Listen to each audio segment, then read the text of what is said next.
जहाँ पे नए साल में लोग जश्न मना रहे थे, नई नई खुशियाँ ढूंढ रहे थे, हंसना गाना डांस क्लब फ्लब, नए खाने नए कपड़े, वहाँ पे यशवीर नाम का बंदा अपने घर के अंदर ही अपनी माँ, अपनी छोटी बहन और अपने भाई को ऊपर पहुंचा रहा था, यानी कत्ल कर रहा था। आपको पता है दिल्ली दहल गई है ट्रिपल मर्डर केस से।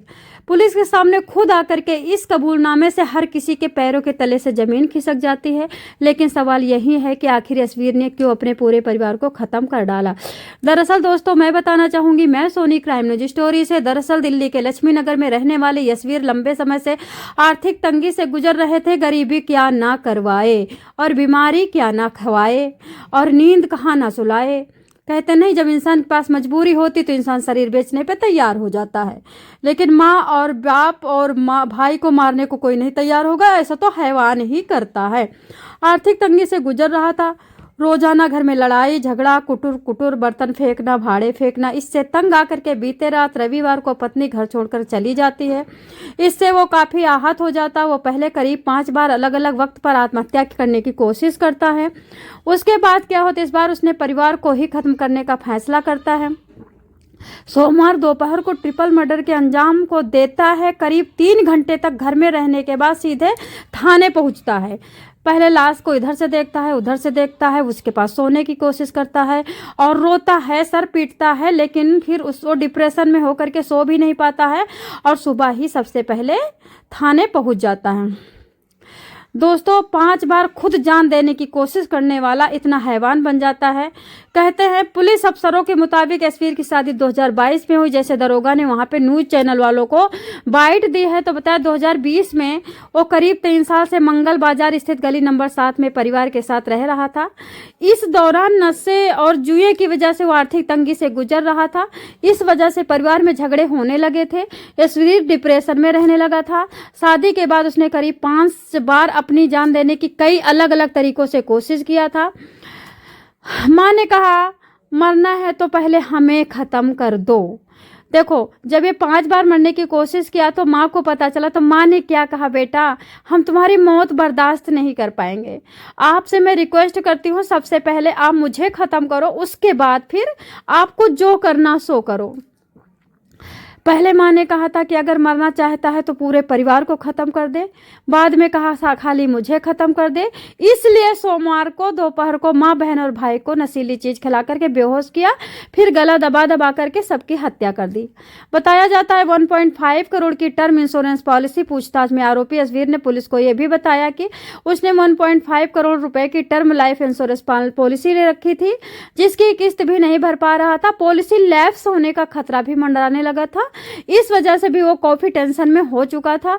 माँ तो पहले ही कह चुकी थी कि बेटा पहले मेरे को मार दे।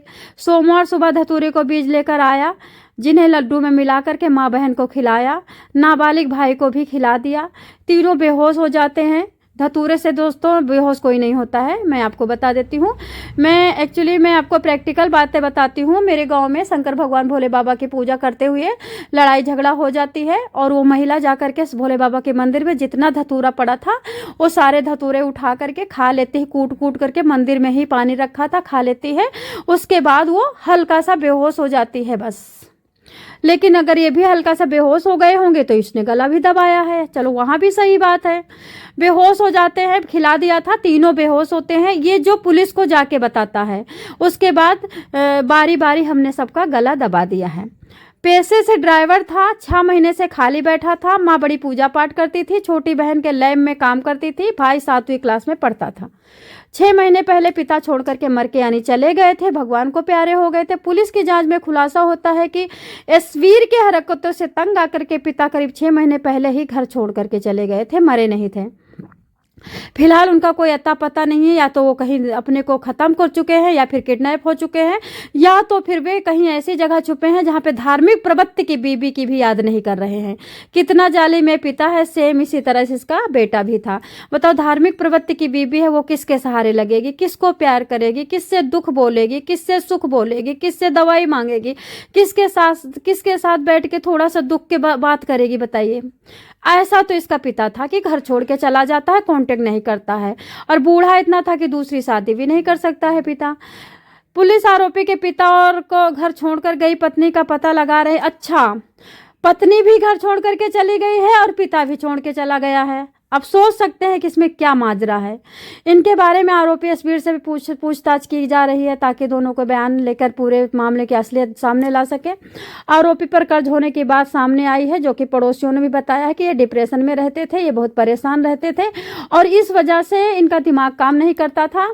लेकिन दोस्तों, मैं आपको बता देना चाहूँगी, अभी मेरठ का आपने किस्सा सुना है, 7 बीवियों को मारने वाला, पिता को मारने वाला, माता को मारने वाला और 5-10 करोड़ रुपए की पॉलिसी की वजह से बाद में पकड़ा गया।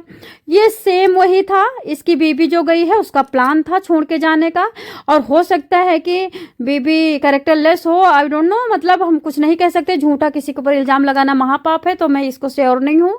लेकिन 150 करोड़ का 1.5 करोड़ का इंश्योरेंस ही सबको ले डूबा और कुछ नहीं है, इसके बाद और कुछ नहीं है। दोस्तों, आप लोग सतर्क रहें, सचेत रहें। पैसा रुपया आना जाना है। कहते हैं कि हेल्थ गई तो सब कुछ गया, पैसा गया तो कुछ नहीं गया, इज्जत गई तो सब कुछ चला गया। लेकिन माँ बाप ही नहीं रहे तो फिर अब क्या बचा है जीने का, और पैसा क्या करोगे आप। तो सचेत रहें, सतर्क रहें। अपने माँ बाप आपको खून भी दे देंगे, किडनी भी दे देंगे, क्या जिसके लिए आप मर रहे हो, जिसके लिए दारू के लिए मर रहे हो, दारू आपको क्या देती है बताइए। आप इधर उधर धंधेबाजी करते हो, लफंडरीबाजी करते हो, चोरीबाजी करते हो, फिर थाने जाते हो, फिर थाने में आपको पता पुलिस फाइल चार्ज भी तो लेती है भाई। दरवाजे पे आपको पकड़ेगी, आपकी फाइल तैयार करेगी, कोर्ट में पहुंचाएगी, आपके सबूत ढूंढेगी, वो तो पुलिस, और वो देखो गवर्नमेंट आपसे ही निकालेगी ना। तो बताइए, चोरी करके 25,000 की तुमने चोरी की और 25,000 पुलिस को दे दिया, फिर बताओ क्या मिला। दोस्तों, आपको बताना चाहूँगी, जो भी केस होता है उसका चार्ज फाइल चार्ज होता है, उसका टोटल सरकार अपने पास से नहीं लगाती है, उसी से कबूला जाता है, उसी से वसूला जाता है जिसका केस होता है। जय श्री कृष्णा, हर हर महादेव। ट्रिपल मर्डर केस के बारे में आप लोगों का क्या कहना है? दिल्ली दहशत और दिल्ली मर्डरियों और दिल्ली रेपिस्टों की जगह क्यों बनती जा रही है? क्या दिल्ली में कंट्रोलिंग पावर इतना ढीला है? क्या रेखा गुप्ता और या फिर केजरीवाल में कुछ अंतर नहीं दिखता है आप लोगों को? उसके पहले आपने शीला दीक्षित को देखा था, उसके पहले आप लोगों ने सब सरकारें क्यों दिल्ली से एकदम ढील वही डाल रखी है। जय श्री कृष्णा।